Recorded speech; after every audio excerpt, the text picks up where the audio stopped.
Welcome to the show, everybody. It's Marta Rowland, the same cast, different day podcast. Hope you all is doing well.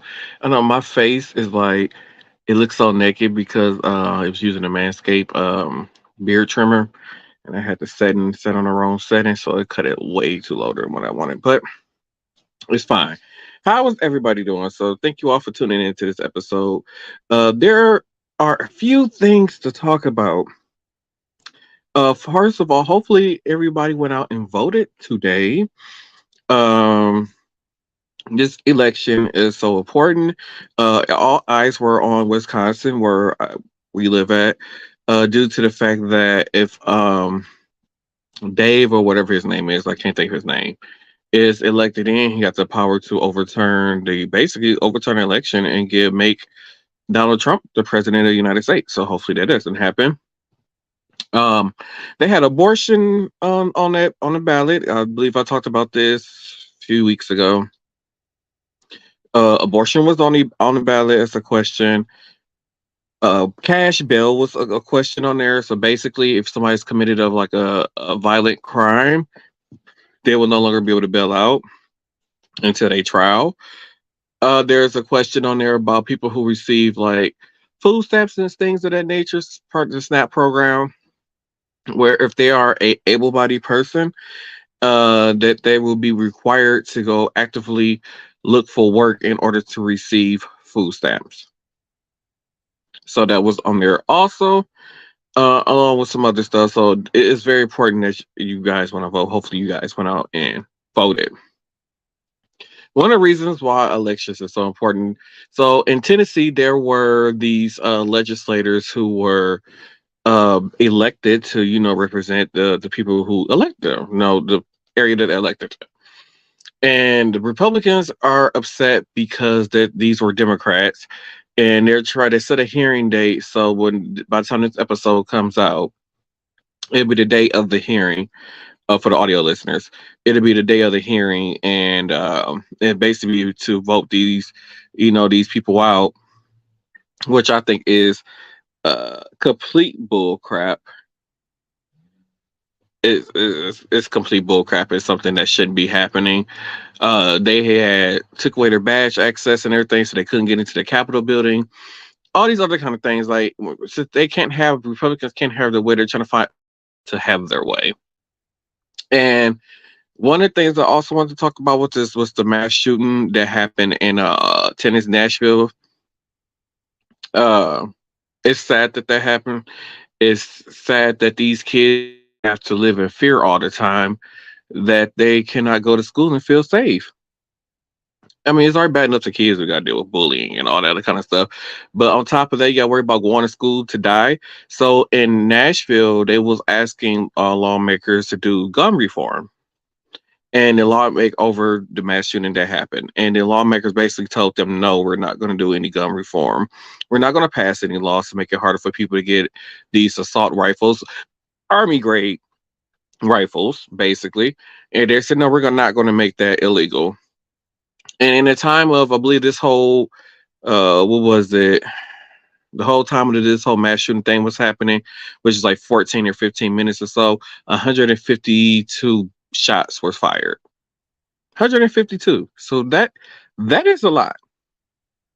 So they don't want to pass these laws to make schools safer. So this past Friday at I believe 10:14 a.m. I believe that's when the first call went out for help in Nashville at Nashville for the school shooting. And so this past Friday at 10:14 a.m., the Gen Zs and Gen Alphas, these students walked out of school and they walked to the Capitol building and protested. And that's when these other people, legislators who were there, Democrats, they protested with them. And then now they're trying to, on Thursday, once again, to try to get them kicked out of their position, which is not fair. It's awful. And it's just crazy how much craziness they're trying to do. So, these kids, they're fighting for they believe they don't want things to be like how it was in the 40s and 50s and 60s. And one thing I did here, wait, we backtrack. So these kids went to the state capitol and protest. The Republicans were trying to say, I'm alive. The Republican Party was trying to say that they were trying to do like what they did in January. It was like they was trying to riot. It was an insurgent or whatever they was trying to call it. Ooh, excuse me. Oh, that's the Mountain Dew. They were trying to call an insertion or whatever it is what they were trying to do with these that happened when at the Capitol when Donald Trump lost the election. They was trying to go up there and whatever. Um, that's what they said these kids were trying to do. At one point in time, did any of the children get violent? They went to a public hearing, which if they go to it's like an area at the top that goes around, and it's like a balcony. You can look down on these legislators, pass laws, do whatever it said to do, argue over the bills. It's open to the public. They have the right to be there. They have the right to go there, and they did. And when they went there and they protested to try to make their voices heard, like, hey, we want to feel safer. Schools make schools safer, and these Republicans are still saying, no, we're not going to make schools safer. And they didn't like that the people were there protesting. They Mad Max. The Democrats pulled out like a megaphone and was protesting with them. So yeah, people are sick of you guys. So when they called the recess or whatever, the kids politely left, went out to the gala or the lobby area, or they went back outside and they protested and they protested. And it wasn't just like high schoolers. There were middle school kids there. Elementary school students were there. There were, LGBT people there. You saw them with pride flags and trans flags, and you saw them with signs for, to make schools safer, pass gun laws, all these other kind of things. Like, you guys are not doing nothing but sitting in office and passing hate laws, and that is all that is happening. You're passing hate laws, and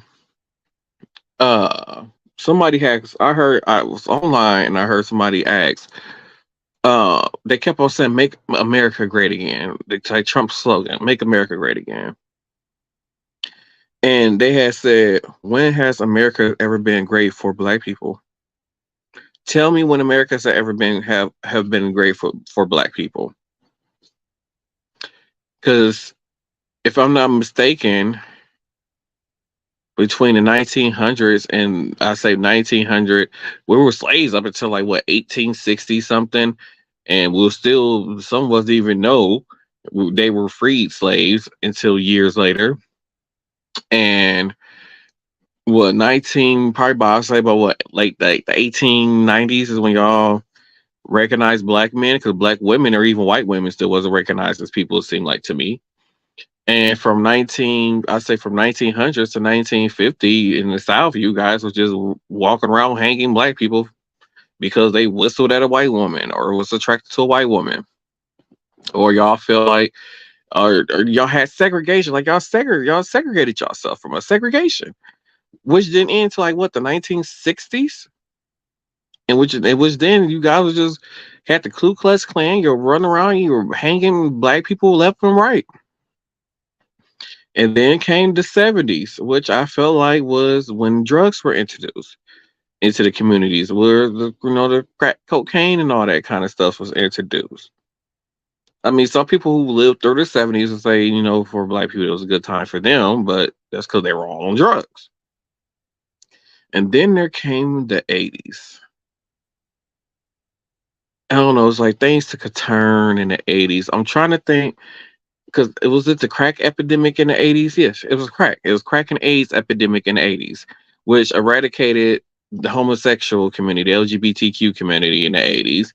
And then for the ones who wasn't part of that community, you guys introduced drugs to try to wipe them out. And then the 90s came. Well, like 90s is mostly gun violence stuff, like it was the gang banging. Like I know they gang banged in like the 80s. You know what I'm trying to say. But also I feel like early 90s, that was still a lot of the crack era, you know. A lot of people were doing crack and having babies and stuff like that. You know, I feel like the mid '90s is kind of where the crack babies kind of died off. I'm so happy I wasn't one of the crack babies, but that's when the crack baby started to die off. But it's just think like through history, like when has America ever been great for Black people? Like throughout time, America has been nothing but suppressing Black people and Indians and Mexicans. Like your past, y'all literally made it in Tennessee. Y'all made it legal for a person to say, you know what, I don't agree with you being a Mexican or a Black man or a Mexican woman or a Black woman marrying this white man or Black woman. You know what I mean? White woman or white man. If I don't agree with that, then I'm not gonna allow you guys to get married, which I think is bullshit. It's serious bullshit. So it's when you think about it, America has never been good, never been great, never been great for Black people. So when you hear "Make America Great Again," who are you making it great for? Is not for Black people, not for the Mexicans. Hell, probably not even for Asians or Chinese people, Vietnamese, Hmong. It's not for them. For white men. And I don't understand why you guys are filled with so much hate, because it's crazy. Because you look at the parents of some of these Gen Zs out here, and white parents, I should say, the white parents of the Gen Zs out here, and I bet it just blow their mind how much their kids look at them and be like, why are you the way how you are? Like, why are you racist? Why are you this? Why are you that? I don't know. It has to be weird. And I saw this one thing. It was like the millennials' voices had to be silent for the Gen Z's and Alpha generation can speak. And I thought about it like, you know what, for us millennials, like, because we had to deal with Gen X, the Gen X generation, and the Boomer generation, and the Silent generation, and over the course of our lives, the Silent generation and the Baby Boomer generation has been controlling this country for too long. And recently, we saw millennials getting into politics and stuff like that. But now we're starting to see the Gen Zs get into politics now. And I feel like with the millennial politicians and the Gen Z politicians coming together, I feel a shift and change coming. And I believe in this shift and change in a good way. And it won't be that struggle no more. Like it's going to take some time, but I'm starting to feel like that silent generation, which people were born in like the 30s and 40s, and a baby boomer generation are slowly losing their power and their control and trying to keep people segregated, keep people away from each other, because they're trying to keep the races away from each other. And I feel like that's coming to the end. Let people be who they want to be. Let people love who they want to love. Why does it bother you? Because people don't want to live up to your 1960s and 50s ways to put fear into a race and control them. And now that you're losing that control, you're trying to pass all these laws, as many laws as you can, like especially for your silent generation, like you damn near at the end of your life. What do you care about what happens on this earth? Because I bet your own grandkids look at you and like, what the fuck is wrong with you? You know what I mean? So the hates need to stop. We need to protect this next generation. We need to protect this next generation. And with that being said, I'm gonna go into final thoughts.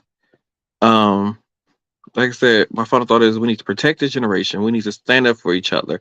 We need to make sure we're going out and vote, making sure our voices are being heard. I get sick and tired of hearing people say my vote don't matter, or voting is not, mean nothing to go vote. And you had so many people who marched and died and been arrested and all these other kind of things and fought for us to have the right to vote. Fought for us to be able to sit in the same classroom as a white person. So they fought for us to be able to ride on and get a sit down on any seat on the bus. You're spitting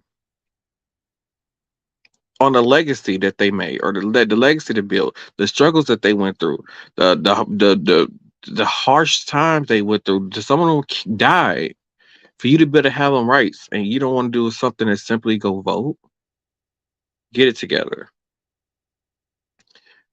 So, with that being said, we haven't worked on no episodes yet for well, we have one, but I don't think I'm going to use that content from that for the after set part of the podcast, which is a subscription, which is $4.99 a month. Um, I will let you guys know when those episodes are available to check out. So make sure you guys go be looking out for that. Don't forget to head over to repsports.com and use code Martel1 to receive 5 to 10% off your purchase. And then don't forget to head over to habitsnewyork.com and use code Anthony4 to receive 20% off your purchase. Thank you all for choosing to stream this podcast and on whatever you listen to this podcast and on the audio version. Thank you for that. Thank you to everybody who goes and watch the video version of the podcast and who come and hangs out with us live and where they can watch the live feed of us doing this podcast on Facebook and YouTube. So thank you all who support this podcast. I've been seeing the streaming numbers on I've been seeing the streaming numbers, you guys streaming the podcast, the audio version of that, and I thank you so much for that support. I'll see you next time on the next episode of Same Cast, Different Day Podcast. Have a good one.